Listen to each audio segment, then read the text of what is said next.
Good morning, everybody. Welcome to another episode of the Cobra Daytona build. On this episode, I want to go through my 6-month update because I'm way behind in videos. I apologize for that. I've probably got 20 videos, so you guys are all going to see this video and go, how the hell do you get there? How do you get this done? I will get those up later, so I don't want to fall too far behind, or it's really going to get crazy. So I'm trying to keep up with it all, but I've got 25 plus videos to update. I do want to update about the track carnage video from 2 episodes ago. Both head gaskets were blown. The bottom head bolts on both heads were totally loose. I mean, it took almost zero torque to actually break them free, whereas the middle ones under the valve covers seemed normal. So something was definitely weird. But new head gaskets are going back on. I think they're done today. My buddy's doing it right now since it's his car. But quick update on that. So let me fill you in on what we're going on here. So I've actually go-karted this thing. I got video of that too. As you can see, the seats are in. I got them covered up now, just trying to keep them, as you can see, the seats are in. I don't have them totally bolted in. I think I just got one bolt in. They're just kind of get them lined up right. Interior's all done. I still got to get carpet in the rest, which I'm kind of waiting on. I've also got some aluminum strips that are going to cover this edge and kind of have a border where the carpet is going to hit the vinyl. But the dash is all done. Heat AC works awesome. I love my switch panel. It's very cool, very race car-ish, very, old school.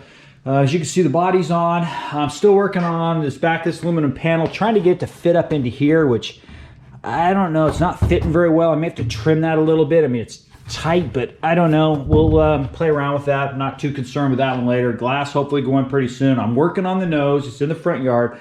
My one issue that I will point out to everybody is my front brake lines.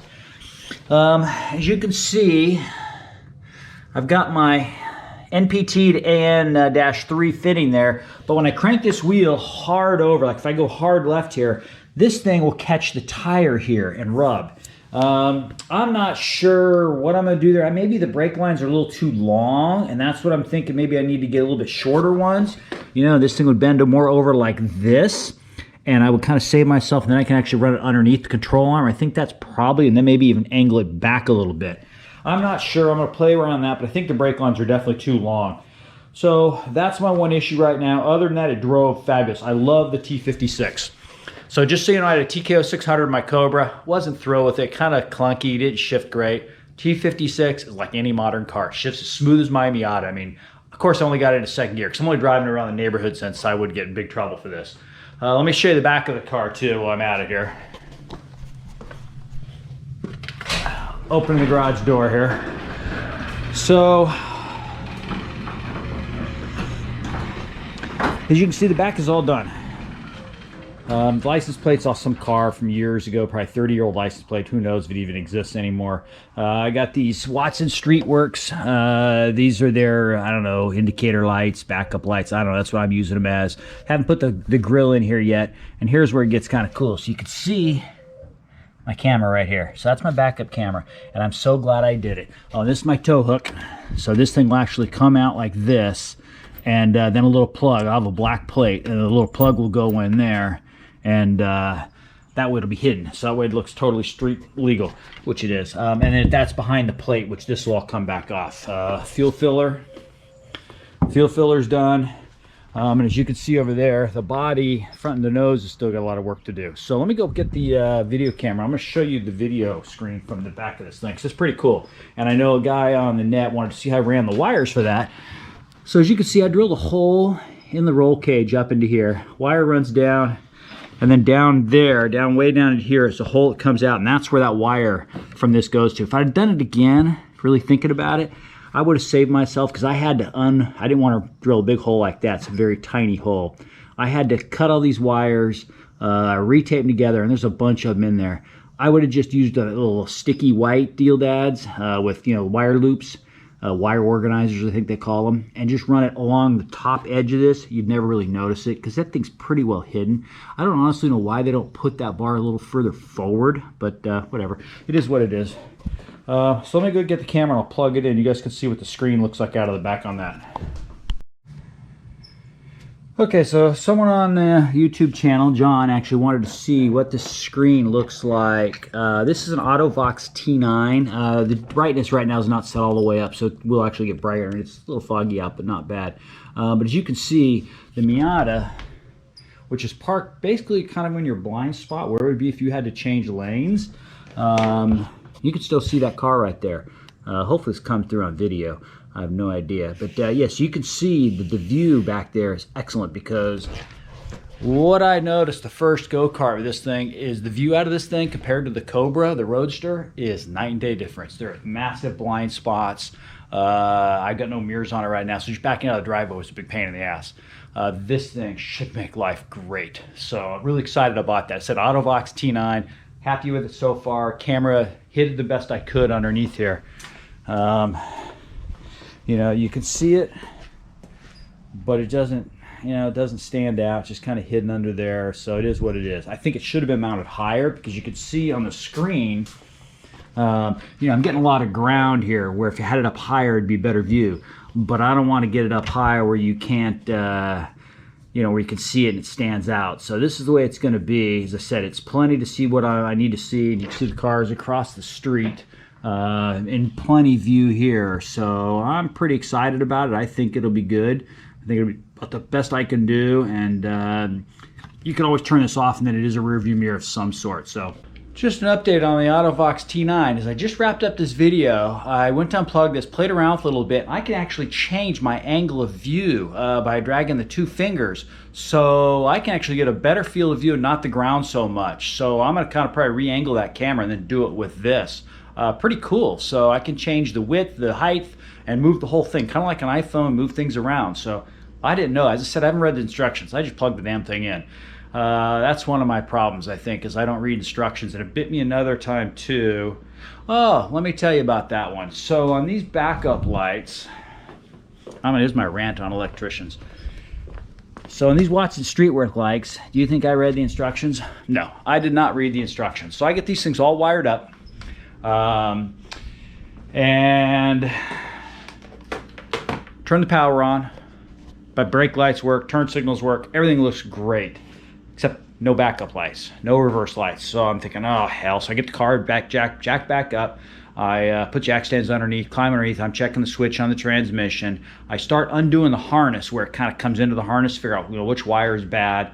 And also it hit me, I went, well, there's two wires for those Streetworks LED lights, a black and a white. Usually black in cars is ground, right? Well, after reading the instructions, I found out it's not.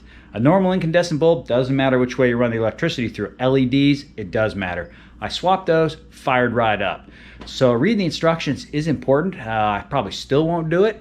Just the way I roll, you know, you jump in and figure it out as you go. But it cost me probably an hour and a half of time just trying to troubleshoot these damn things, because I didn't read the instructions.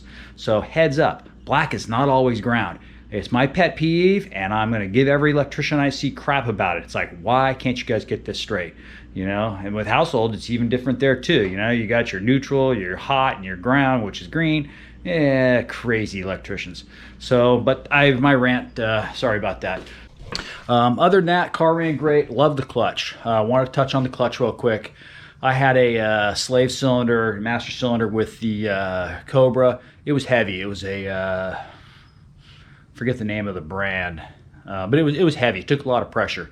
This is through I think it's Silver Sports Transmissions. It's their own clutch setup. It's a hydraulic throwout bearing.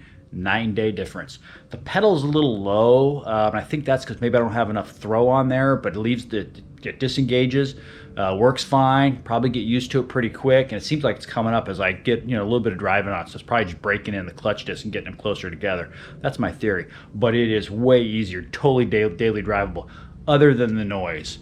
It is louder than the Roadster, I think, because you have that enclosed top. Maybe once they get some carpet in there, it'll be better. But right now, it is loud. I mean, it's obnoxiously loud.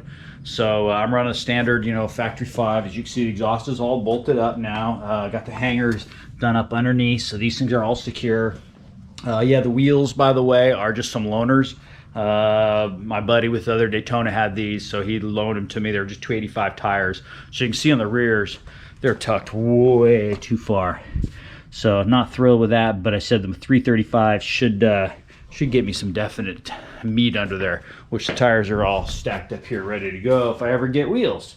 So so I guess it's on to the nose. Starting to get the nose done. As I said, the interior's done. Oh, by the way, getting the interior finished up, just going to touch on this.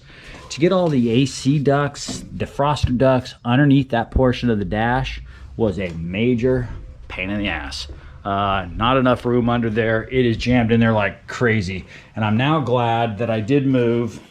Originally, I had the windshield wipers on the inside, which would have taken up this last, section here. I would have been screwed. I don't think I could have gotten all that underneath the dash. You really can't see it under there. That's why I decided to do it. You're standing up here, yeah, barely noticeable, but I just figured, you know what? It's going to save me grief in the long run, make it a little more serviceable. So that's where it ended up. I also ended up putting the dash under the fiberglass body. I'm glad I did, because I think the angle, I would have raised that thing another 3/8 of an inch probably. And I think that would have been a little too much for me. So I'm actually glad I did that.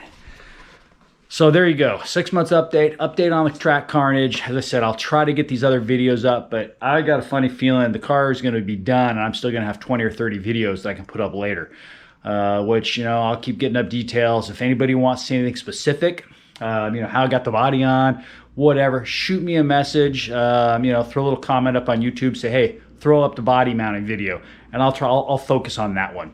Because I said, I still got fuel line running videos that I haven't put up. So, every part of this build is detailed and documented. I just got to get them up. And, when you're trying to build, if I had someone doing videos for me, it'd make life much easier, but I'm doing it all myself. I've had almost zero help with this other than to lift the body on. That's it. I even got like the fuel filler, some of these things where they say it takes 2 people. I do it myself. I figure out a way to do it. So thanks again for watching. Hit subscribe, and we'll keep them coming at you. Thanks.